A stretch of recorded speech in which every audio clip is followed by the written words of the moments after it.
ကျေးဇူးတော်ကြောင့်ဒီပတ်မှာဝမ်းနေခြင်းတွေများစွာကြော်ပြီးတော့မှပေါ့နော်ဒီတစ်ပတ်မှာမိသားစုများနဲ့နှုတ်ကပတ်တော်ကိုဆင်ခြင်ဖို့ရောက်တိုင်းရောက်ရှိလာကြတဲ့အတွက်အထူးပဲကျေးဇူးတင်တာဖြစ်တယ်ဆရာမအကန့်ကုန်နေမကောင်းပေမဲ့လည်းကိုကြီးရောက်လာနိုင်တဲ့အတွက်လည်းကျေးဇူးတင်ပါတယ်လို့နော်ဆက်ပြီးတော့မှဆူတောင်းပေးမှာဖြစ်တယ်ကျွန်တော်တို့ဆရာမအတွက်ပြီးရင်လည်းဥကပူအတွက်နော်ခုနအထူးဆူတောင်းတာနဲ့မရက်ပဲနဲ့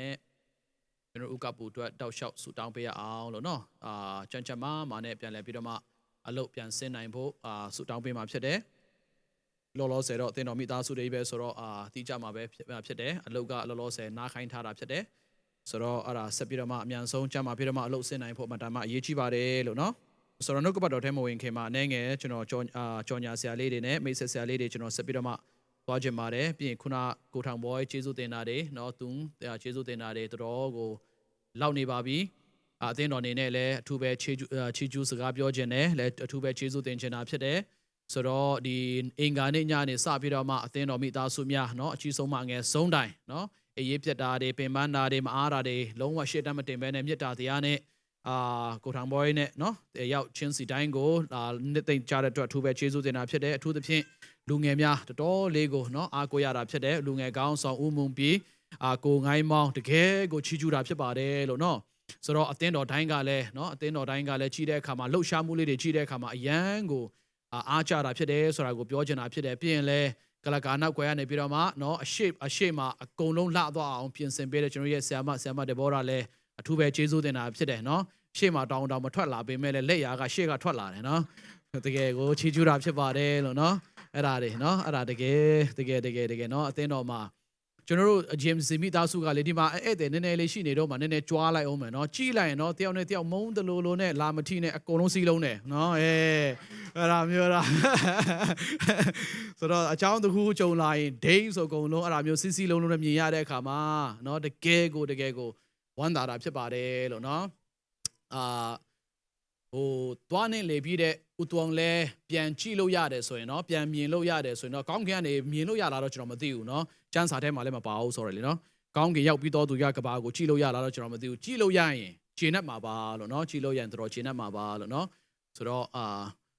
ဦးညင်ကတော့မနေ့ကနှုတ်ဆက်စကားပြောသွားတယ်ပြန်မလာနဲ့တော့လို့နောက်ဆုံးပြောသွားတယ်ပြန်လာမှာမဟုတ်เนาะလုံးဝပြန်လာမှာမဟုတ်ဆိုတော့အဲ့ဒါတော့စိတ်ချเนาะပြန်လာရင်လည်းခင်ဗျားတို့လက်ခံရဲမှာမဟုတ်เนาะအဲ့ဒါသူအဲ့ဒါမျိုးနှုတ်ဆက်တော့သူညီမเนาะကျွန်တော်မျိုးသမီးတခါတည်းပြောတယ်လာမှာမဟုတ်ဘူးတဲ့เนาะဆိုတော့ဘယ်လိုပဲနေပြန်မလာပါဘူးလို့เนาะသူကဖျားသခင်ရင်ခွင်မှာအေးဆေးနာယူနေပြီဖြစ်တယ်အာမင်လောကမှာသူရဲ့ struggling เนาะသူခက်ခဲမှုတွေကြမ်းတမ်းမှုတွေအထီးကျန်မှုတွေlonely ဖြစ်မှုအကုန်လုံးကိုထားခဲ့ပြီးတော့အခုချိန်မှာเนาะလာဇရုကိုပြောသလိုပဲအဖရင်ခွင်မှာအာဗြဟံရင်ခွင်မှာအေးဆေးเนาะကားလျက်เนาะပျော်မြူးလျက်ဝမ်းမြောက်ခြင်းပြောလို့မရတဲ့လောကမှာပြောလို့မရတဲ့ဝမ်းမြောက်ခြင်းအပြည့်နဲ့ဟိုမှာနေပြီဖြစ်တယ်အာမင်ကျွန်တော်တို့ကသူ့နာကိုပဲကျွန်တော်တဖြည်းဖြည်းနဲ့ကျွန်တော်သွားနေရမှာဖြစ်တယ်ဆိုတာကိုလည်းရှေ့ဥစွာပြောချင်ပါတယ်လို့အဲ့ဒါကြောင့်ထိုကဲ့သို့ဇာဗနာအစီအစဉ်တွေမှာဝမ်းနေခြင်းအစီအစဉ်တွေမှာသင်တော်မိသားစုများရဲ့စီးလုံးခြင်းကိုမြင်ရတဲ့အခါမှာတကယ်ကိုအားတက်တယ်တကယ်ကိုလည်းဝမ်းမြောက်တာဖြစ်ပါတယ်လို့နော်ဆက်ပြီးတော့မှထိုရာလေးကိုမမေ့မပြောက်ပဲနဲ့ဆက်ပြီးတော့ we have to keep it up နော်ကျွန်တော်စီးလုံးခြင်းညီညွတ်ခြင်းချစ်ချင်းမြတ်တာကိုကျွန်တော်ဆက်ပြီးတော့မှညီညွတ်စွာနဲ့ဆက်ပြီးတော့မှဂိုင်းတွယ်လျက်ဆက်ပြီးတော့မှခြေလှမ်းရမှာဖြစ်တယ်ဆိုတာကိုလည်းပြောပြချင်ပါတယ်လို့ပြင်လဲကျန်တဲ့ပင်ပန်းတော်သူများစွာရှိပါတယ်လို့နော်တကယ်ကိုတောက်လျှောက်ပင်ပန်းတော်သူတွေများစွာရှိတယ်ပြင်လဲမနေ့ကလည်းကျွန်တော်အဇာဗနာအစီအစဉ်မှာတောက်လျှောက်ကိုညီတို့နော် media team တကယ်ကိုအဲ့ဒီ media team တွေကိုတောင်းတော့လူတွေကနော် share ကနေပြီးတော့မှပြောလည်းမရှိဘူးနော် media team ကနေပြီးတော့မှအနောက်ကနေသေချာရိုက်ပေးတယ်အကုန်လုံး record လုပ်ပေးတယ်နော်ဆိုတော့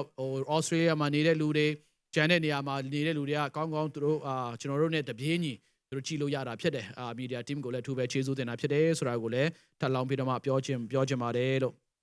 ဒီကနေ့ကျွန်တော်တို့နဲ့အတူယနေ့ရက်ဝေးကနေပြီးတော့မှမိသားလာဖွဲ့တဲ့မိသားစုများကိုအနေငယ်မိတ်ဆက်ချင်ပါတယ်လို့နော်ကျွန်တော်တို့ဒေါ်မောင်နူးတို့နော်ဒေါ်လွန်ပီတို့ရဲ့ဗကြီးနော်ဦးနေပေါနဲ့ကျွန်တော်တို့ကိုကြီးနော်ဦးပြန်နော်သူစားကနေပြန်လာတာဖြစ်တယ် ပြီးညီမငယ်တယောက်လည်းပါလာပါတယ်လို့၃ယောက်စလုံးတစ်ချက်လောက်အဝေးဆုံးမလို့တစ်ချက်လောက်မှတ်တက်ပေးပါအောင်လို့အသင်းတော်နဲ့အားရပါလက်ခုပ်သီးလေးကြိုဆိုရအောင်လို့အာမင်အာမင်အာမင်ဖျားရှင်သူပဲကောင်းချီးပေးပါစေပြီးရင်လည်းကျွန်တော်တို့ဥမန်ဘွိုင်တို့နော်ဟိုကောင်တို့ကချီကာဂိုနီလေးကနေပြီးတော့မှလာကြတာဖြစ်တယ်ဟိုတစ်ခေါက်လုံးကလည်းလာတယ်လို့ပြောတယ်ကျွန်တော်မမိတ်ဆက်လိုက်ဘူးလားမသိဘူးနော်ဆိုတော့ဒီတစ်ခါတော့မပြတ်ဘူးခွက်ကျွန်တော်မိတ်ဆက်ပေးမှာဖြစ်တယ်လို့နော်တကယ်လို့ရိုးရာထမိန်လေးတွေပါတယ်နော်လိုချင်တယ်ဆိုရင် order လက်ခံတာဖြစ်တယ်ဆိုတဲ့အကြောင်းလည်းတစ်ခါတည်းနော်ဟိုတစ်ခါမမိတ်ဆက်တဲ့အစားတစ်ခါတည်းအတိုးနော်မိတ်ဆက်ပေးပါတယ်လို့နော်မတ်တရားပေးပါဦးအမှန်ပွဲနဲ့နော်ဥကောင်ကျေးဇူးပြု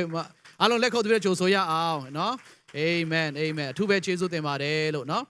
ကျန်တာကတော့ခုနသက်သေခံသွားတဲ့နော်တုံးနော်တုံးကတော့ Indianapolis ကဖြစ်တဲ့ဦးတော်ရဲ့ဝန်းကွဲနော်ကိုထောင်ပွဲရဲ့ဝန်းကွဲဖြစ်ပါတယ်တစ်ချက်လေးမတည့်ပဲဘယ်လိုပဲနေကျွန်တော်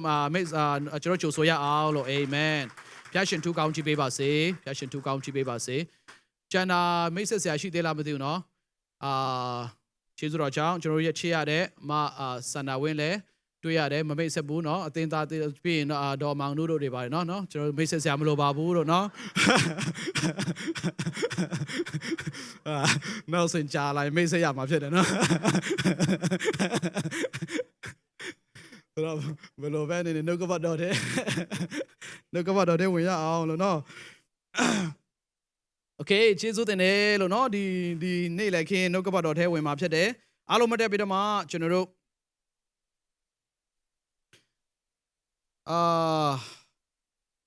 တစ်ပေခန်းကြီး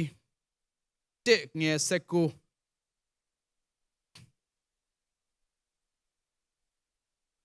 အဲ့ဒါတစ်ချက်ဖတ်မယ်ပြီးတဲ့အခါမှာအဖက်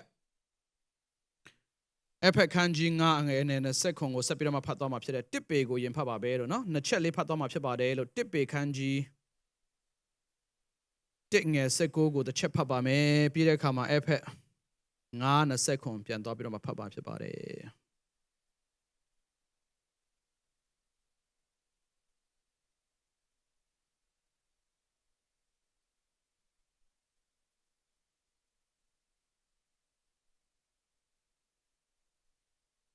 โอเค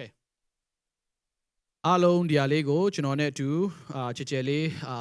ရွတ်ဆိုရအောင်အားလုံးဖတ်ရအောင်တင်းတော့အဘယ်ပြည့်မြမရှိအညစ်အကြေးနဲ့ကင်းစင်သောတိုးတငယ်ကဲ့သို့သောခရစ်တော်၏အသွေးတော်မြတ်နဲ့ရွေးတော်မူသည်ကိုတည်မှတ်ကြလော့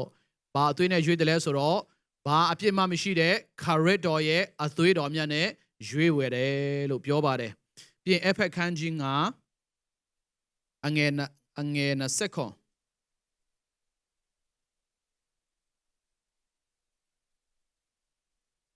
အဖက်ခန်းကြီးကအငယ်20ခွန်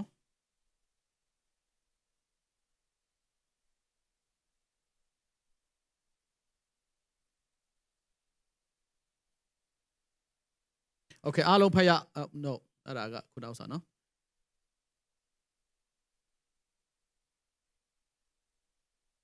အားလုံးဖတ်ရအောင်အညစ်အကြေးတင်ခြင်းအယေတွန်းခြင်းမှစရီတို့နှင့်လွတ်လပ်သဖြင့်အသေးအသင့်တယ်လျက်ရှိသောအသင်းတော်ကိုခရစ်တော်သည်မိမိအားဆက်သက်အံ့သောငါ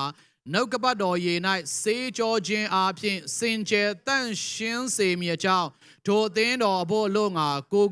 စွန့်တော်မူ၏အသင်းတော်ဆိုတဲ့သင်နဲ့ကျွန်တော်ခရစ်တော်၏ကိုခန္ဓာဆိုတဲ့သင်နဲ့ကျွန်တော်ဘုရားသခင်ကခေါ်တဲ့အခါမှာတန့်ရှင်းတော်သူလို့ခေါ်တဲ့သင်နဲ့ကျွန်တော်ကိုတဲ့ဘာနဲ့စေးကြောတော်လဲဆိုတော့နှုတ်ကပတ်တော်ရေနဲ့စေးကြောတန့်စင်တယ်လို့တမန်ကျမ်းစာကထိုကဲ့သို့ဖော်ပြတာတွေ့ရတာဖြစ်ပါတယ်ဒီကနေ့ကျွန်တော်ဆင်ခြင်သွားဖို့အချိန်နဲ့ငယ်တွင်မှာဆင်ခြင်သွားဖို့ပါလဲဆိုတော့စေးကြောခြင်းနှမျိုးစေးကြောခြင်းတွေများစွာရှိတဲ့ထဲမှာဒီကနေ့ကနှမျိုးပဲပြောမှာဖြစ်တယ်အဲ့ဒါပါလဲဆိုတော့အသွေးတော်နဲ့စေးကြောခြင်းနှုတ်ကပတ်တော်နဲ့စေးကြောခြင်းဆိုတဲ့အရာကိုဒီနေ့ဆင်ခြင်သွားမှာဖြစ်ပါတယ်လို့ဒီနေ့အသက်တာသီးသီးမှာယုံကြည်သူတိုင်းအမတန်မှအခုလိုခက်ခဲသောကာလနော်ကျဉ်းကျပ်သောကာလဖြစ်စည်းမှုများစွာနဲ့အသက်ရှင်ရသောကာလအထူးသဖြင့်လူတိုင်းကဖြစ်စည်းနေတာဖြစ်တယ်။ဘာကြောင့်လဲ။ကြာနာအကြောင်းနဲ့မပြောနဲ့။မြန်မာပြည်အရေးနဲ့လူတိုင်းကဖြစ်စည်းနေတဲ့ချိန်ဖြစ်တယ်။ဒီကာလမှာကျွန်တော်တို့အလိုအပ်ဆုံးဒီကြာနာမဟုတ်ဘဲနဲ့နှုတ်ကပတ်တော်ရဲ့စေကြောတန့်စင်ခြင်းနေ့ရက်စဉ်တိုင်းလိုအပ်တာဖြစ်ပါတယ်။အဲဒါကြောင့်အသက်တာသီးသီးမှာဒီစေကြောခြင်းမျိုးကိုဆင်ခြင်ပြီးတော့မှနှုတ်ကပတ်တော်ရဲ့တိဆောက်ခြင်းတန်ရှင်တော်ဝိညာဉ်တော်ဘုရားသခင်ရဲ့ဖေးမခြင်းနဲ့ ဆက်ပြီးတော့မှအချိန်ယူသွားဖို့ဖြစ်ပါတယ်လို့ခဏလေးစက္ကပ်ရအောင်ဖဖျားနာမတော်ကိုချီးမွမ်းတယ်ကိုရော့ကိုကျေးဇူးတင်တယ်တန်ရှင်တော်ဝိညာဉ်တော်ဘုရားသခင်တာရဲ့နှုတ်ရှာပါဇက်အတန်အားဖြင့်စကလုံးအားဖြင့်ရောက်တိုင်းကိုတို့ထိစကားပြောတိဆောက်တော်မူပါဒီဖြည့်စည်းခြင်းအလယ်မှာခက်ခဲမှုအလယ်မှာကိုရော့ကိုတာ၍မြင်တွေ့ပြီးတော့မှပေါ့ပါဆိုတဲ့အသက်ရှင်နိုင်ပါမဲ့အကြောင်းအမှုပြုပါမဲ့အကြောင်းကယ်တင်ရှင်သခင်ခရစ်တော်မြတ်သောနာမကိုဆုတောင်းအနံပါရဖဖျားသခင်အာမင်မထိုင်သေးပဲနဲ့အားလုံးပြုံးရွှင်စွာနဲ့ shalom ဆိုတဲ့နှုတ်ဆက်လက်ပြန်ထိုင်ရအောင် amen praise the lord ထိုင်လို့ရပါပြီလို့ဒီလိုဟွာပေါ့နော်ဒီ pressure တွေခက်ခဲမှုတွေဒါမှမဟုတ်ရင် tension တွေများတဲ့ကာလမှာဆိုရင်ကျွန်တော်အမှုတော်ဆောင်ဆိုပေမဲ့လည်းကျွန်တော်ဘသူရဲ့နှုတ်ကပတ်တော်ကိုနားထောင်လေးရှိတယ်လဲဆိုတဲ့အခါမှာကျွန်တော်ဒီ Joel Osteen တို့နော်ဆရာမကြီး Joyce Meyer တို့နှုတ်ကပတ်တော်ကိုကျွန်တော်ခံယူလေးရှိပါတယ်တော်လေးကိုအဲ့ဒီဆရာမကြီးတွေဆရာကြီးတွေရဲ့နှုတ်ကပတ်တော်ကများစွာသက်သာခြင်းများစွာလွတ်မြောက်ခြင်းများစွာပေါ့ပါခြင်းကိုပေးတာဖြစ်တယ်ဒီမှာရှိတဲ့ယုံကြည်သူများလည်းအားပေးပါတယ်နော်အားပေးပါတယ်လို့နော်ကျန်တဲ့ Facebook သတင်းတွေနားထောင်တာထက်ကျန်တဲ့လောကသတင်းတွေနားထောင်တာတဲ့ထိုကဲ့သို့တကယ်ကို anointing နဲ့ပြေဝတော့တကယ်ကိုဘုရားသခင်စွမ်းတမန်အသုံးပြုတော့ဘုရားသခင်ရဲ့လူတွေရဲ့နှုတ်ကပတ်တော်နော်ဒေသနာတွေကိုများကားထဲမှာအိမ်ထဲမှာဘယ်နေရာမှာပဲတော့အချိန်ရရင်ရတယ်လို့ iPod နဲ့ဖြစ်နော် YouTube နဲ့ဖြစ်ဘယ်ဟာနဲ့ဖြစ်ကိုယ့်ရဲ့ media ကဏ္ဍအနေနဲ့ပေါ့နော်ကိုသုံးလို့ရတဲ့အရာနဲ့နားထောင်ဖို့လို့ငါရှေ့ဥစွာတိုက်တွန်းခြင်းပါတယ်လို့နော်ဆရာမကြီး Joyce Meyer ကဘာပြောလဲဆိုတော့80% 80%သောယုံကြည်သူတွေမယုံကြည်သူတွေမဟုတ်နော်80%သောယုံကြည်သူတွေကနေ့တိုင်းအကြောင်းတစ်ခုခုကြောင့်အမြဲတမ်းစိတ်ဆိုးတယ်တဲ့မယုံကြည်သူမဟုတ်ယုံကြည်သူနေ့တိုင်းအကြောင်းတစ်ခုခုကြောင့်80%သောယုံကြည်သူတွေကစိတ်ဆိုးပြီးတော့မှနေနေတာဖြစ်တယ်လို့ပြောတယ်အဲ့ထဲမှာသင်ပါလားတော့မသိဘူးเนาะများစွာပါတယ်ဆိုတာကတော့သိကြတာဖြစ်တယ်အဲ့ဒါကြောင့်နေ့ရက်စဉ်တိုင်းကျွန်တော်တို့အသက်တာမှာအသက်ရှင်သွားလာတဲ့အချိန်မှာကျွန်တော်တို့မပြတာပဲနေမယ်မဖော်တာပဲနေမယ်ဝန်မခံတာပဲနေမယ်ဖြစ်စီမှုဆိုတဲ့ကျင့်ချက်မှုဝန်ကြီးကိုတော့လူတိုင်းကထမ်းပြီးတော့မှသွားနေတာဖြစ်တယ်အပြင်မှာမြင်လို့ရတဲ့ပေါင်90ပေါင်90ပေါင်80ဝန်တော့မဟုတ်ပေမဲ့စိတ်ထဲမှာအဲ့ဒီအပြင်ပန်းတရာတဲ့လေးလံသောဝန်တွေကိုထမ်းပြီးတော့မှသွားလာတာဖြစ်တယ်အဲ့ဒါကြောင့်ဆရာမကြီးကမယုံကြည်သူမဟုတ်ဘဲနဲ့ယုံကြည်သူ80% သောယုံကြည်သူတွေကဖြစ်စီမှုတစ်ခုနဲ့စိတ်ဆိုးပြီးတော့မှနေ့ရက်စဉ်နဲ့အသက်ရှင်တာဖြစ်တယ်လို့ဆရာမကြီးကအဲ့လိုပဲပြောတာဖြစ်တယ်အဲ့ဒါကြောင့်နေ့ရက်စဉ်တိုင်းမှာယုံကြည်သူများကျွန်တော်ရဲ့အသက်တာမှာလိုအပ်တာဒီစေကြောတန့်စင်ခြင်းလိုအပ်တာဖြစ်ပါတယ်လို့ပထမကဘာလဲဆိုတော့အသွေးတော်နဲ့စေကြောခြင်းเนาะဒီအတိုးချုပ်ပဲကျွန်တော်ဝင်ငါသက်သေခံမှာဖြစ်တယ်ယုံကြည်သူလို့ပြောပြီးတော့မှခရီးယန်လို့ပြောပြီးတော့မှအသင်းတော်မှာနေပြီးတော့မှအသွေးတော်ရဲ့စေကြောတန့်စင်ခြင်းမရှိသေးဘူးဆိုရင်အသွေးတော်ရဲ့စေကြောတန့်စင်ခြင်းထဲမှာသင်မပါသေးဘူးဆိုရင်သင်ဒီဖျားသားမဟုတ်ဘူးသင်နဲ့ကောင်းကင်မဆိုင်ဘူးသေတဲ့အချိန်ကြရင်ငရဲဇောက်ထိုးကျွန်တော်သွားရမှာဖြစ်တယ်လက်တလုံးမှာကျွန်တော်ခံစားတယ်ကိုတော်ကတော့သူသင်ဘယ်သွားမလဲဆိုတာကျင်းသေးပေါက်သိပြီးသားဖြစ်တယ်ခရစ်တော်ဖျားသခင်လက်ဝါးကားတိုင်မှာအသေးခံပြီးတော့မှအသွေးသွန်းလောင်းတာကကျွန်တော်တို့အနေနဲ့ဘာသာတရားတီဆောက်ဖို့မဟုတ်ဘဲနဲ့ကျွန်တော်ရဲ့ဝတ်ကြွေးဝတ်နာကံကြွေးတဲ့အကုန်လုံးကာယကံဝစီကံမနောကံဗီဇအပြစ်တွေအားလုံးကိုစေကြောသန့်စင်ဖို့လုံးကခရစ်တော်ဖျားသခင်ကသူ့မှာအပြစ်မရှိတဲ့လို့ပြောတယ်နော်တမန်ကျမ်းစာထဲမှာခုနဖတ်ပြီးပြီအပြစ်မရှိတဲ့သူရဲ့အသွေးတော်ကိုသွန်းလောင်းပြီးတော့မှသင်ရဲ့အသက်တာကိုစေကြောသန့်စင်ဖို့လုံးကသွန်းလောင်းခဲ့ပြီးသားဖြစ်တယ်အဲ့ဒါကြောင့်ကျွန်တော်ရဲ့အသက်တာမှာထိုခရစ်တော်ဖျားသခင်ရဲ့အသွေးတော်ရဲ့စေကြောသန့်စင်ခြင်းအသက်တာမှာမရရှိသေးဘူးဆိုရင်ခရီးယန်လောက်တာလဲအလကားဖျားလို့ခေါ်နေတာလဲအလကားကျွန်တော်ဝမ်းမြောက်တာတခုကကျွန်တော်ဥတော်ငရဲ့ဘဝကများစွာခက်ခဲခဲ့ပေမဲ့ကယ်တင်ခြင်းစစ်မှန်စွာရရှိတယ်လို့ကျွန်တော်ယုံကြည်တာဖြစ်တယ်။ဘာကြောင့်လဲဆိုတော့ဒီလောက်ထိဘဝမှာများစွာကြုံရပေမဲ့လည်းအမြဲတမ်းဖျားသခင်ကြောင့် နော်ဖျားသခင်အထဲမှာပြီးရင်လည်း तू ဘယ်သွားမလဲဆိုတာကျင်းသေးပေါက်ပြောရဲတာကတကယ် तू ကဲတင်ချင်းရတယ်ဆိုတာအဲ့ဒီပုံမှာကျွန်တော်အာမခံရတာဖြစ်တယ်အသွေးတော်ရဲ့တန့်စင်ခြင်းအသွေးတော်ရဲ့စေးကြောခြင်းကိုခံပြီးသားဖြစ်တယ်အသွေးတော်ကကျွန်တော်ရဲ့အပြစ်ကိုတက်တက်ပဲစေးကြောသလားဆိုတော့အသွေးတော်ရဲ့စေးကြောခြင်းပေါင်း30ကျော်လောက်ရှိတယ်အဲ့ဒီထဲမှာကျွန်တော်အမြန်ဆုံး9ချက်လောက်ပဲကျွန်တော်ချပြပါမယ်လို့เนาะအသွေးတော်ရဲ့စေးကြောခြင်းအချက်ပေါင်းများစွာထဲမှာ9ချက်လောက်ပဲကျွန်တော်ပြောမှာဖြစ်တယ်ပြီးရင်အသွေးတော်ရဲ့လှုပ်ဆောင်ခြင်းကonce and for all เนาะတခါသုံးလောင်းတဲ့အသွေးတော်ကတခါပဲသုံးလောင်းပေမဲ့လေအဲ့ဒါကယနေ့ထာဝရကာလအတွက်အကျိုးသက်ရောက်သွားတာဖြစ်တယ်ဆိုတာကိုလည်းနားလည်စေချင်တာဖြစ်တယ်နော်ခရစ်တော်ဘုရားသခင်တစ်ချိန်တည်းပဲသုံးလောင်းတဲ့အသွေးတော်ကဘာတွေအတွက်လောက်တလဲဆိုတော့ကျွန်တော်တို့ရဲ့ဝိညာဉ်ရေးရာ၌အကျွေးတွေအကုန်လုံးဝိညာဉ်အကျွေးတွေအကုန်လုံးအသေးရမယ့်အကျွေးတွေအကုန်လုံးငရဲမှာစိုက်ရမယ့်အကျွေးတွေအကုန်လုံးပြန်လဲပြီးတော့မှကျွန်တော်တို့ကိုယ်တိုင်လှုပ်ရမယ့်အကျွေးတွေအကုန်လုံးကိုခရစ်တော်ဘုရားသခင်ကသူ့ရဲ့သွန်းခဲ့သောအသွေးတော်အဖြစ်စပ်ပေးခြေပေးခဲ့ပြီးပြီဖြစ်တယ်ဆိုတာဟေဘရဲခန်းကြီး9အခန်းငယ်28မှာအဲ့လိုပဲဖော်ပြထားတာဖြစ်တယ်ခရစ်တော်တခါသွန်းလိုက်တဲ့အသွေးကတင်းရဲ့ဝိညာဉ်ရဲ့အကျွေးတွေအကုန်လုံးကိုသူကစပ်ပေးပြီးပြီဖြစ်တယ် My debt is paid ကျွန်တော်ရဲ့အကျွေးတွေအကုန်လုံးကအသွေးတော်ကအကုန်လုံးပေးခဲ့ပြီးသားဖြစ်တယ်အဲ့ဒါကြောင့်ခရစ်တော်ဘုရားသခင်သွန်းတော်အသွေးတော်ကအကျွေးပေးပြီးသားမို့ဘုရားသခင်ကျွန်တော်ကိုကြည်တိုင်းမှာကျွန်တော်ကိုဘယ်လိုမြင်တယ်လဲဆိုတော့တန့်ရှင်းတော်သူဖြောင့်မတ်တော်သူဘုရားသခင်သားအနေနဲ့ဘုရားသခင်ကျွန်တော်ပြန်မြင်နိုင်တာဖြစ်တယ်အသွေးတော်ကတင့်ကိုစေးကြောထားပြီးသားဖြစ်တယ်ကျွန်တော်ကိုစေးကြောထားပြီးသားဖြစ်တယ်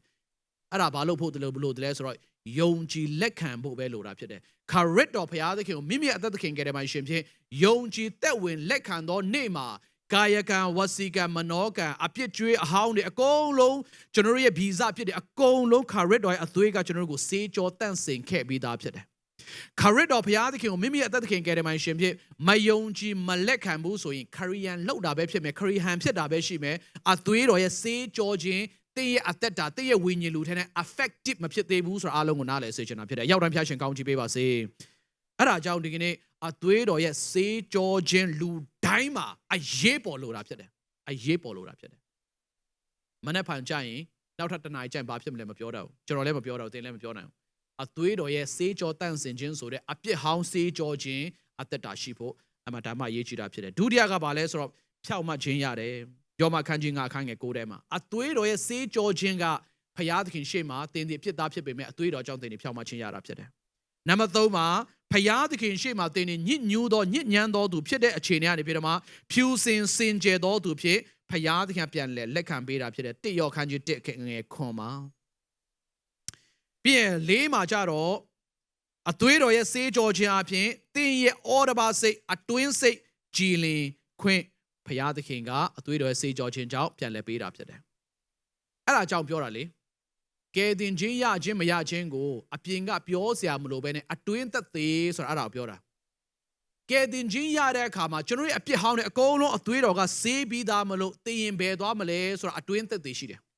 အတွင်းထဲမှာသက်သေခံတယ်ကျင်းသေးပေါက်တိတယ်အဲ့ဒါကိုပြောတာအသွေးတော်ကကျွန်တော်ရဲ့အပြစ်ဟောင်းတွေအကုန်လုံးစေးကြောပြီးတဲ့အခါမှာဖျားသားဖြစ်ကြောင်းသက်သေခံပေးတယ်အတွင်းသက်သေရှိတယ်အော်တပါစိတ်ကြည်တယ်အတွင်းစိတ်ကြည်လင်တယ်အပြစ်လွတ်ပေးတယ်အဖက်ခန်းကြီးတက်ခန်းငယ်ခွန်ပြည့်နှ6မှာအရေးကြီးတယ်တရားအရေးကြီးတယ်အသွေးတော်ရဲ့စေးကြောခြင်းကိုခံပြီးတဲ့အခါမှာယုံကြည်သူများတရားအရေးကြီးတယ် we overcome the power of Satan အသွေးတော်ရဲ့စေးကြောခြင်းကစာတန်ရဲ့တကိုးတွေလက်စဖျားခြင်းတကိုးတွေကိုကြော်လွားနိုင်ဖို့ဘုရားသခင်ကအဲ့ဒီအသွေးတော်အကြောင်းကျွန်တော်တို့ကို the right အခွင့်အရေးပေးထားပြီးသားဖြစ်တယ်စာတန်ကတင့်ကိုကြိုက်တယ်လို့လဲလို့တင်ကအခွင့်ပေးတာကလွဲလို့ကြိုက်တယ်ကိုလဲလို့မရဘူးကြိုက်တယ်လို့ပါရလို့မရတော့ကြိုက်တယ်လို့မောင်းနေလို့မရတော့တင်အခွင့်ပေးတာကလွဲလို့ပြန်ပြောမယ်နော်ယုံကြည်သူတော်တော်များများကအခွင့်ပေးလို့သ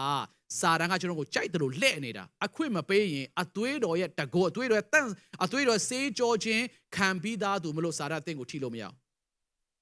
ာင်ဟာလေလုယာဟာလေလုယာအဲ့ဒါအရေးကြီးတာဖြစ်တယ်အဲ့ဒါကြောင့်တစေတရေတွေကြောက်နေစရာမလိုဘူးနော်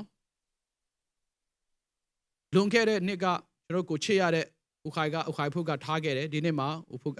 ဥတုံးကပြန်ထားခဲ့တယ်ယုံကြည်သူများတင်ဒီအသွေးတော်ရဲ့စေးကြောတန့်စင်ခြင်းခံပြီးသားဖြစ်တယ်စာတန်ကကြိုက်တယ်လို့လက်လိန်ညာ6လန့်ရမယ်အထက်မှာသင်မပါဘူးဖြစ်တယ်ဟာလေလုယာဟာလေလုယာအဲ့ဒါကြောင့်ယုံကြည်ပါစိတ်ချပါတင်ဒီအသွေးတော်ရဲ့စေးကြောတန့်စင်ခြင်းခံပြီးသားလို့ဖြစ်တယ်အာမင်ပြီးရင်ခုနှစ်ချက်မှာကြတော့စီရင်ခြင်းကနေပြီးတော့မှကာကွယ်ပေးတယ်you are being protected from the judgment အဲ့ဒါတွေပြောမယ်ဆိုရင်ကျွန်တော် Bible study လို့ဖြစ်သွားမလို့ရှည်သွားမယ်ကျွန်တော်ဒီတိုင်းပဲပြောမယ်ထွက်မြေရာကျမ်းစနစ်ကိုကျွန်တော်လေ့လာတဲ့အခါမှာ Passover night မှာအဲ့ဒီတိုးတငယ်တတ်တယ်တိုးတငယ်အသွေးကိုထုတ်တန်းပေါ်မှာတတ်တယ်နော်အကုန်လုံးတတ်တဲ့အခါမှာအဲ့ဒီညမှာသေမင်းတမန်လာတယ်ဗျာ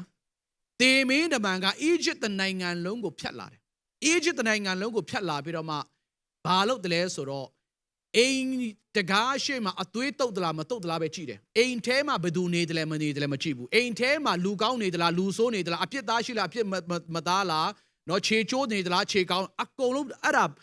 တေမင်းတမန်ကဂယုမဆိုင်ဘူးတေမင်းတမန်ကြည့်ပြီးတော့မှစစ်ဆေးသွားတာကထုတ်တန်းပေါ်မှာအသွေးတုတ်သလားမတုတ်သလားပဲအဲ့ဒါပဲကြည့်သွားတာဖြစ်တယ်အသွေးတုတ်ထားတဲ့အတွက်တေမင်းတမန်ကအထဲဝင်ပိုင်ခွင့်မရှိဘူးခရစ်တော်ရဲ့အသွေးတုတ်ခါထားခံရတဲ့သင်ရဲ့အသက်တာကျွန်တော်ရဲ့အသက်တာသင်ရဲ့ဝိညာဉ်ကျွန်တော်ရဲ့ဝိညာဉ်စာရမာနကထိပိုင်ခွင့်လုံးဝမရှိဘူးဖြစ်တယ်ဟာလေလုယာခရစ်တော်ရဲ့အသွေးကိုကြော်ပြီးတော့မှခရစ်တော်ရဲ့အသွေးကိုကြော်ပြီးတော့စီရင်ပိုင်တော်နတ်ဆိုဝိညာဉ်ဆိုလောကမှာမရှိဘူးခရစ်တော်ရဲ့အသွေးကိုတကိုးထက်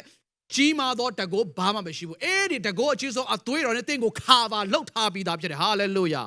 ဟာလေလုယာအဲ့ဒါကြောင့်မလိုအပ်တဲ့ချိန်ချင်းတွေမလိုအပ်တဲ့အမင်္ဂလာတွေမလိုအပ်တဲ့ကံဆိုးမိုးမောင်ကြမှုတွေဆိုတာကယုံကြည်သူတွေမယုံပါနဲ့လို့အဲ့လိုပဲပြောချင်တယ်ဖယားသခင်အခွင့်မပါဘူးဆိုရင်စာရမာနကတင့်ကိုလုံးဝ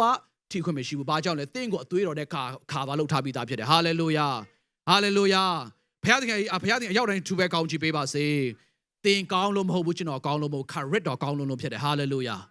တင်ဖြောက်မလို့ကျွန်တော်ဖြောက်မလို့မဟုတ်ပဲဖယားသခင်တင်းကိုချစ်လွန်သောကြောင့်ဖြစ်တယ် praise the lord အဲ့ဒါကိုယုံကြည်ပါသင်ဒီအသွေးတော်ရဲ့စေးကြောတန့်စင်ခြင်းမကဘူးအသွေးတော်ရဲ့ခါပါလှုပ်ခြင်းကာကွယ်ခြင်းခံပြီးသားသူဖြစ်တယ်ဆိုတာအားလုံးကိုအတိလေးမဲ့အားပေးခြင်းနဲ့ရောက်တိုင်းဖျားရှင်ကောင်းချီးပေးပါစေအသွေးတော်ရဲ့လှုပ်ဆောင်ခြင်းတွေများစွာရှိတယ်ဒီနေ့ကတော့နံပါတ်1အသွေးတော်ကကျွေးချေပေးတယ်ဖြောင်းမစေတယ်ဖြူစင်စေတယ်အော်တဘာစိတ်ကိုကြည်လင်စေတယ်အပြစ်လွတ်ပေးတယ်ရန်သူရဲ့တကိုးကိုအောင်မြင်စေတယ်ပြီးရင်စီရင်ခြင်းကနေလွတ်ပေးတယ်ဆိုတဲ့ခုနှစ်ချက်ပဲကျွန်တော်ချပြပါမယ်လို့နော်ပြီးရင်ဒုတိယနဲ့နောက်ဆုံးချက်သွားရအောင်နံပါတ်1ယုံကြည်သူတယောက်ချင်းစီတိုင်းအသက်တာမှာအဲ့ဒီအသွေးတော်ရဲ့တန့်စင်ခြင်းစင်ကြယ်ခြင်းစေးကြောခြင်းနံပါတ်1လိုအပ်တာဖြစ်တယ်နံပါတ်2အဲ့ဒါက once and for all အဲ့ဒါကတစ်ချိန်တည်းပဲတစ်ချိန်စေးကြောတာကတစ်သက်လုံးလောက်တယ်ဒုတိယကနှုတ်ကပတ်တော်ရဲ့စေးကြောခြင်းလိုအပ်တယ်ဟာလေလုယာဟာလေလုယာဒီမှာထိုင်တဲ့မိသားစုများပွန့်ပွန့်လင်းလင်းဝန်ခံစေခြင်းနဲ့တလလုံးရေမချိုးဘဲနဲ့ရောက်လာတဲ့လူရှိလားတလလုံးမချိုးဖြစ်လိုက်ဘူးဆိုတာရှိလားအလုတ်များလုံးလို့တလလုံးရေမချိုးဖြစ်လိုက်ဘဲနဲ့ကမန်းကရန်နဲ့ဖျားချောင်းရောက်လာလို့မရှိဘူးဟုတ်တယ်မလားအပြင်ပန်းတရံအတွက်အပြင်ပန်းနန်စော်မှာဆိုလို့အပြင်ပန်းပုတ်နန့်တွေထွက်လာမှာဆိုလို့အပြင်ပန်းကြီးတဲ့အခါမှာလူတွေယွန်မှာဆိုလို့နေ့တိုင်းမဟုတ်ရင်တော့မှတရက်ချမဟုတ်ဆို3ရက်ချမဟုတ်ဆိုတပတ်နော်တချို့ကိုယ့်ရဲ့ဝါသနာနဲ့လည်းဆိုင်နေလေနော်တချို့တွေကနေ့တိုင်းရေချိုးတဲ့ဖွဲ့တွေရှိပြင်တချို့တွေကတပတ်မှာတော့မှတွန်းယူရတဲ့ဖွဲ့တွေရှိတယ်နော်အဲ့ဒါကိုယ့်ဝါသနာနဲ့ကိုပါဒါပေမဲ့တလားလုံးတော့မရှိပါဘူးဟုတ်မလားအားလုံးကရေချိုးပြီးသားရောက်လာကြတာဖြစ်တယ်အဲ့ဒါကအပြင်ပိုင်းအတွက်ဖြစ်တယ်အဲ့ဒီထက်ပိုအရေးကြီးတာကအတွင်းလူကိုနေ့ရက်စဉ်တိုင်းနှုတ်ကပတ်တော်ကစေးကြောတန့်စင်ဖို့အရေးကြီးတာဖြစ်တယ်ဟာလေလုယာအဲ့ဒါကြောင့်အဖက်ခန်းကြီး9:20ခေါ်မှာဒီလိုပြောပါတယ်နှုတ်ကပတ်တော်ရေ၌စေးကြောခြင်းအပြင်စင်ကြယ်တန့်ရှင်းစေမည်အကြောင်းထိုအသင်းတော်ဘို့လုံးငါကိုစွန့်တော်မူ၏နှုတ်ကပတ်တော်ရေကကျွန်တော်တို့ရဲ့အတွင်းလူစိတ်နေ့ရက်စဉ်တိုင်းစေးကြောတန့်စင်တဲ့အခါမှာအသွေးတွေမှန်ကန်လာတယ်ခံယူချက်တွေမှန်ကန်လာတယ်လူတွေကြည့်တဲ့အခါမှာကလန့်မဟုတ်တော့လူတွေကြည့်တဲ့အခါမှာတခါတည်း နော်အမြင်ကတ်เสียမဟုတ်တော့မယ်လူကိုကြည့်တဲ့အခါမှာလူတိုင်းကချစ်เสียကောင်းလာတာဖြစ်တယ်ဟာလေလုယာဘာကြောင့်လဲအတွင်းလူမှန်တဲ့အခါမှာအတွင်းလူတန့်ရှင်းတဲ့အခါမှာတန့်ရှင်းတဲ့အရာပဲထွက်လာတာဖြစ်တယ် praise the lord praise the lord အဲ့ဒါကြောင့်ယုံကြည်သူများဒီအပြင်စေးကြောခြင်းနှုတ်ကပတ်တော်စေးကြောခြင်းဒီ once and for all နဲ့မပြီးဘူးကျွန်တော်ပြောင်းလဲခါစားတော့ကျမ်းစာကိုအစဆုံးတစ်ခါဖတ်တယ်အဲ့ဒါနဲ့တစ်သက်လုံး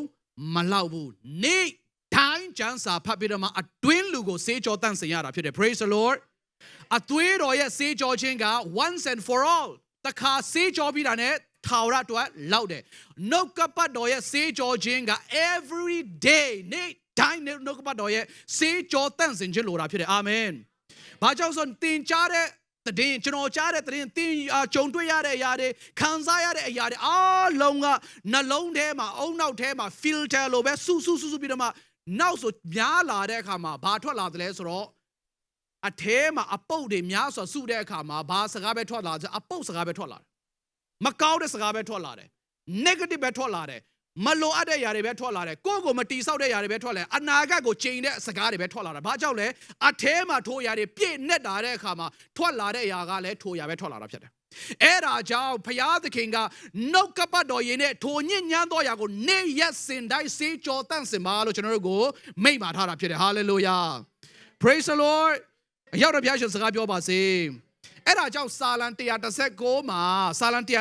ဘာပြောလဲဆိုတော့နှုတ်ကပတ်တော်ဒီကျွန်ုပ်ခြေရှိမှာမိခွက်ဖြစ်တယ်လို့ပြောထားတာကျွန်ုပ်ခြေရှိမှာမိခွက်ဖြစ်တယ်လို့ပြောတဲ့အခါမှာနှုတ်ကပတ်တော်ကိုနေ့ရက်စင်တိုင်းစစ်ဖတ်ရှုတဲ့အခါမှာဒီနေ့ချခြင်းနဲ့ wrong decision လဲနှုတ်ကပတ်တော်ကိုဒီလိုပြောတဲ့အတွက်မချတော့ဘူးဒီနေ့ပြောလိုက်ခြင်းနဲ့ပြန်ပြောလိုက်ခြင်းနဲ့ပြန် message ပို့လိုက်ခြင်းနဲ့အရာလဲနှုတ်ကပတ်တော်ကဒီဟာစီးတာတဲ့အတွက်မလုပ်တော့နှုတ်ကပတ်တော်နေ့ရက်စင်တိုင်းတုံတင်လာတဲ့အခါမှာနှုတ်ကပတ်တော်ဒီတင့်အတွက်ကျွန်တော်ခြေရှိမှာမိခွက်ဖြစ်သောကြောင့် wrong decision လည်းမရှိဘူးကျွန်တော်တို့လူတွေအတွက်လည်းနစ်နာစရာမရှိတော့ဘဲနဲ့အမြဲတမ်းကျွန်တော်အထက်ကနေပြီးတော့မှဖယားသခင်အလင်းတဲ့စားကဲ့သို့ငံသောစကားတွေများစွာထွက်လာနိုင်တာဖြစ်တယ်အရောက်တန်ဖျားရှင်စကားပြောကောင်းကြည့်ပေးပါစေအားကြောင့်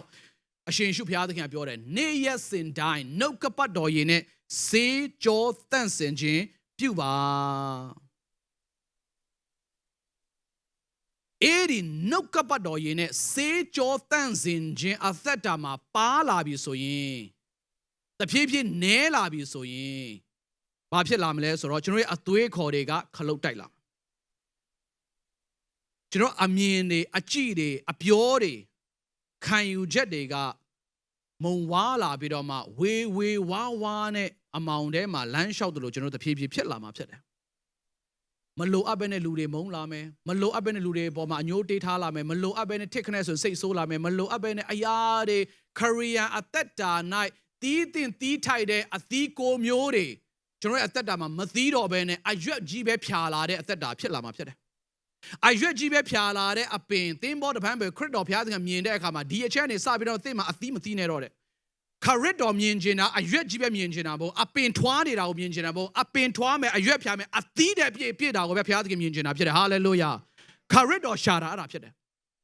အပင်ကြီးတဲ့အခါမှာအပင်ကောင်းတယ်အရွက်ကြီးတဲ့အခါမှာအရွက်ဖြာနေတယ်အသီးရှာတဲ့အခါမှာမရှိဘူးဝတ်တာစားတာကောင်းတယ်အပြင်ပန်းတရံစင်တာကောင်းတယ်အိမ်ကောင်းမာနေတယ်ကားကောင်းအောင်စီးတယ်ဒါပေမဲ့အသက်တာမှာပြောလိုက်ရင်အသက်ရှင်ခြင်းကဝိညာဉ်အသီးတစ်ခုမှမသိဘူးအဲ့ဒါပြောတာအဲ့ဒါကြောင့်ခရစ်တော်ဘုရားသခင်အပြတ်ပဲပြောတယ်ဒီအချက်နဲ့စပြီးတော့မှသင်ရဲ့အသီးကိုဘယ်သူမှမစားစေနဲ့ဆိုတော့6တွေ့သွားတယ်ထိုကဲ့သို့အသီးအရွက်ဖြာပြီးတော့မှထွားချိုင်းတန်မာတော့အပင်ဖြစ်နိုင်ဖို့လို့ငါကျွန်တော်ရဲ့အသက်တာမှာထိုရာတွေကိုစီးတားသောအစိတ်တွေထိုရာတွေကိုစီးတားတော့အပုတ်အပွားတွေကိုနေ့ရက်စဉ်တိုင်းတည့်ရဲ့ mental နော်ကျွန်တော် will power နဲ့ဖြတ်လို့မရအောင်ငါကတော့စိတ်မာတယ်ငါကတော့ဖြစ်နိုင်တယ်မလုံနဲ့နှုတ်ကပတ်တော်ရေကသာလင်တန့်စင်ပေးလို့ရတာဖြစ်တယ် hallelujah အဲ့ဒါကြောင့်စမှာကျွန်တော်မေးတယ်တလလုံးရေမချိုးဘဲနဲ့ရောက်လာတဲ့လူတယောက်မှမရှိဘူးတလလုံးချမ်းစာမဖတ်ဘဲနဲ့ရောက်လာတဲ့လူလက်ညှိုးထောင်ခိုင်းတယ်ဆိုရင်များမှာဖြစ်တယ် yes ဟုတ်တယ်မလားကြည့်အဲ့ဒါကြောင့်ယုံကြည်သူများစင်ကျင်ရအောင်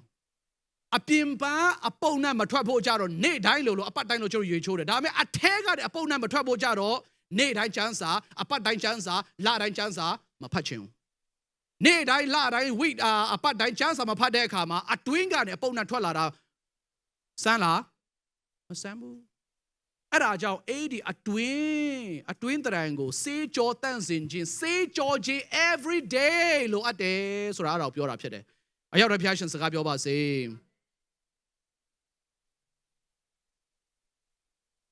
အကြောင်းယုံကြည်သူများကျွန်တော်တို့ကျမ်းတစ်ချက်လေးပြန်ဖတ်ရအောင်နော်အဆုံးသတ်ခြင်းပါပြီလို့နော်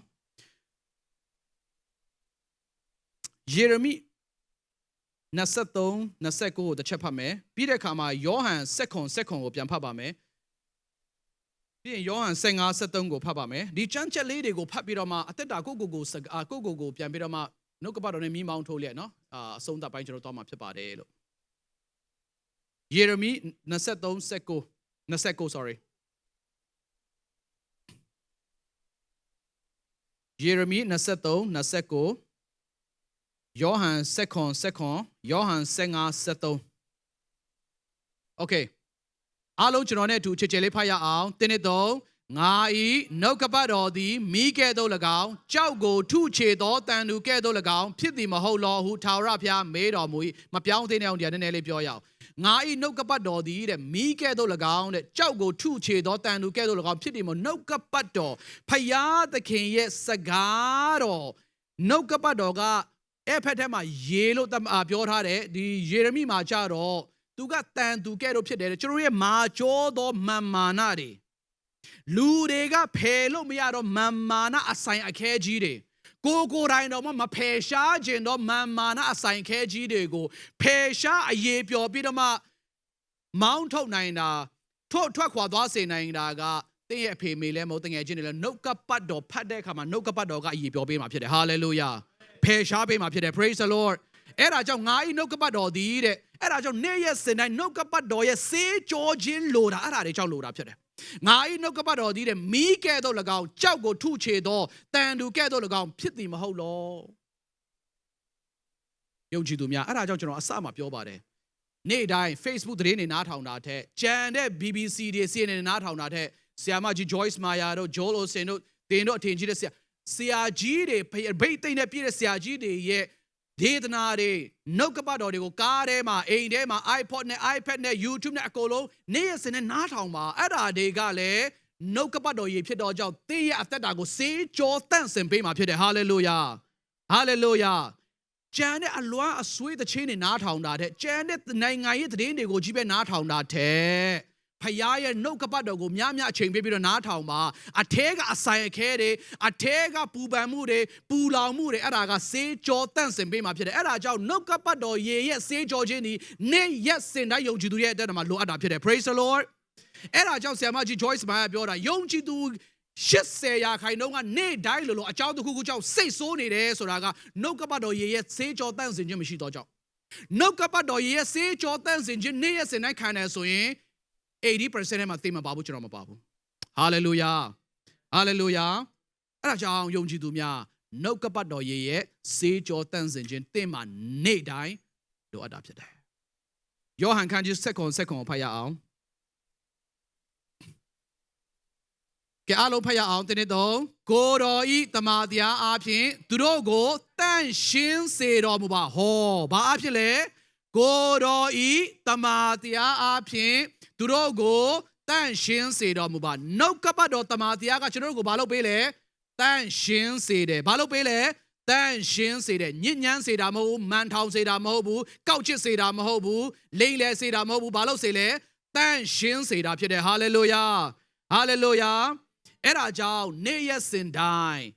နှုတ်ကပတ်တော်ရဲ့စေးကြောတန့်စင်ခြင်းသင်ရဲ့တက်တာမှာကျွန်တော်ရဲ့တက်တာမှာလိုအပ်တယ်ရောက်ထမ်းဘုရားရှင်စကားပြောပါစေယောဟန်ခန်းကြီး15ငယ်3ယောဟန်ခန်းကြီး15ငယ်3ကိုတစ်ချက်လေးပြန်ဖတ်ရအောင်လို့အားလုံးဖတ်ရအောင်တင်းတော့တင်တို့သည်ငါဟောပြောသောစကားအားဖြင့်ယခုပင်ရှင်းလင်းလျက်ရှိကြ၏ရှင်းလင်းသောတက်တာဖယားသခင်အသင်ကိုရှုပ်ထွေးပွေလီပြီးတော့မှဘာလို့လောက်ရမှမသိဘူးခေါင်းခဲခေါင်းကိုက်ခေါင်းအုံနေတာမဟုတ်ဘူးသင်ရဲ့အသက်တာကိုရှင်းလင်းစွာနဲ့အသက်ရှင်စေခြင်းတော်ဘုရားသခင်ဖြစ်တယ် praise the lord praise the lord အဲ့ဒါကြောင့်ယုံကြည်သူများနံပါတ်1အသွေးတော်ရဲ့စေးကြောတန့်စင်ခြင်း once and for all ကျွန်တော်ရဲ့အသက်တာမှာတစ်ချိန်လိုအပ်တယ်လို့နှုတ်ကပတ်တော်ရဲ့စေးကြောတန့်စင်ခြင်းနေ့တိုင်းလိုတာဖြစ်တယ်နေ့တိုင်းလိုတာဖြစ်တယ်ဘာကြောင့်ယုံကြည်သူများအမုန်းပွားတယ်လဲဘာကြောင့်ယုံကြည်သူများမလိုအပ်တာတွေယုံကြည်သူများမလိုအပ်တဲ့ pressure တွေခေါင်းကိုက်ခြင်းတွေအမျိုးစုံကျွန်တော်ခံစားတယ်လဲဆိုတဲ့အခါမှာအထဲမှာမလိုအပ်တော့ရတယ်တိုးမိထားတဲ့အခါမှာအားလုံးနောက်ဆုံးနေနဲ့ပြောခြင်းနဲ့သင်ရဲ့နှလုံးသားသင်ရဲ့စိတ်ကလေတည်င်းတကအပုတ်တကတိန်းထားမဲ့အညိုးတကတိန်းထားမဲ့အမိုက်ပုံမဟုတ်ဘူးဆိုတော့အားလုံးကိုမှတ်ထားစေခြင်းနဲ့ hallelujah သင်သိမ်းရမှာကနှုတ်ကပတ်တော်များများသိမ်းဖို့ဖြစ်တယ် praise the lord ယုံကြည်သူများနောက်ဆုံးနေနဲ့ဆုံးသက်ခြင်းနဲ့ဒီနေ့တို့အသင်းတော်ရဲ့ဆောင်ပုဒ်ကပါလဲဟဲ့ဒီနေ့တို့အသင်းတော်ရဲ့ဆောင်ပုဒ်ကပါလဲ supernatural increase amen ကျွန်တော်နောက်ကျေးဇူးပြုလိုက်ဆိုပေးပါကျွန်တော်တို့ဒီနေ့ရဲ့အသင်းတော်ဆောင်ပုဒ်က supernatural increase ပြန်ဆိုရအောင် supernatural increase တဘာဝလုံးတိုးပွားခြင်းဖြစ်တယ် hallelujah hallelujah ကဲဒါဆိုရင်မေးမယ်ဆရာတဘာဝလုံးတိုးပွားခြင်းကလည်းနေ့အစားကနေစပြီးတော့တခုပြီးတခုကြုံတာဘာတဘာဝလုံးတိုးပွားတာလဲမေးဆရာမရှိဘူးလားကျွန်တော်ကိုယ်တိုင်လည်းတခါတလေစိတ်ဖိစီးခြင်းတယ်ကျွန်တော်ကိုယ်တိုင်လည်းတခါတလေဘာတွေလဲနေ့စားကနေစပြီးတော့တခုပြီးတခုစိတ်ဖိစီးခြင်းမျိုးစုံကြုံရတယ်မဟုတ်ဘူးအဲ့ဒီစိတ်ဖိစီးခြင်းနေနဲ့လူအနေနဲ့ပြောမယ်ဆိုရင်ကန်ဆိုးမုံကြမှုတွေကြုံလာတဲ့အခါမှာဘာကကျွန်တော်ရဲ့ယက်တီချက်နဲ့ကျွန်တော်ရဲ့အသက်တာကိုခိုင်မာစေတယ်လဲဆိုတော့နှုတ်ကပတ်တော်ဂတိတော်ကနေ့အစဉ်နဲ့ကျွန်တော်ကိုခိုင်မာစေတာဖြစ်တယ်ဟာလေလုယာဟာလေလုယာလူတွေရဲ့အားပေးစကားမဟုတ်လူတွေရဲ့ပံ့ပိုးခြင်းလူတွေရဲ့ချီးကျူးခြင်းမဟုတ်ဘဲနဲ့နှုတ်ကပတ်တော်ကဒီနေ့အတွက်ကျွန်တော်ကိုဘယ်လိုစကားပြောတယ်လဲဆိုတဲ့ဥစ္စာပြန်လာတိုင်းမှာဖယားသခင်ကျွန်တော်ကိုးကွယ်တဲ့ဖယားသခင်ဘယ်တော့မှမှုတာမသုံးတော့ဖယားဘယ်တော့မှမလိန်ညာတော့ဖယားဘယ်တော့မှနှောက်မချတော့ဖယားဘယ်တော့မှကျွန်တော်အတွက်အစိုးမကြံစီတော့ဖယားသခင်ကနှုတ်ကပတ်တော်မှာကျွန်တော်ကိုဂတိပေးထားတာမလို့အဲ့ဒါကိုကြည်တိုင်းမှာကျွန်တော်အင်အားပြည့်တာဖြစ်တယ်ဟာလေလုယာအဲ့ဒါကိုပြောတာနေ့တိုင်းနှုတ်ကပတ်တော်ရေရဲ့စေးကြောခြင်းလိုအပ်တယ်ဆိုတာအဲ့ဒါကိုပြောတာဖြစ်တယ်ကျွန်တော်ကိုယ်တိုင်လည်းဖြည့်ဆည်းမှုမရှိတာမဟုတ်ဘူးသင်တို့ထက်ပိုဖြည့်ဆည်းတယ်သင်တို့ထက်ပိုဖြည့်ဆည်းတယ်ပိုလေးလံတယ်များစွာပိုကြုံရတယ်အများကြီးပိုကြုံရတယ်တို့ပေမဲ့လည်းအဲ့ဒီကြားထဲမှာဘာကကျွန်တော်ကိုလွတ်မြောက်ပြီးတော့မှကျွန်တော်ကိုပေါ့ပါပြီးတော့မှဝမ်းမြောက်စေတယ်လဲဆိုတော့သူ့ရဲ့ဂတိတော်နှုတ်ကပတ်တော်ကဘယ်လိုအပ်တဲ့ຢာတွေနေ့ရက်စဉ်နဲ့စေးကြောတန့်စင်ပေးတဲ့အခါမှာဂတိတော်အပြင်ကျွန်တော်အမြဲတမ်းဝမ်းမြောက်တာဖြစ်တယ်ဟာလေလုယာ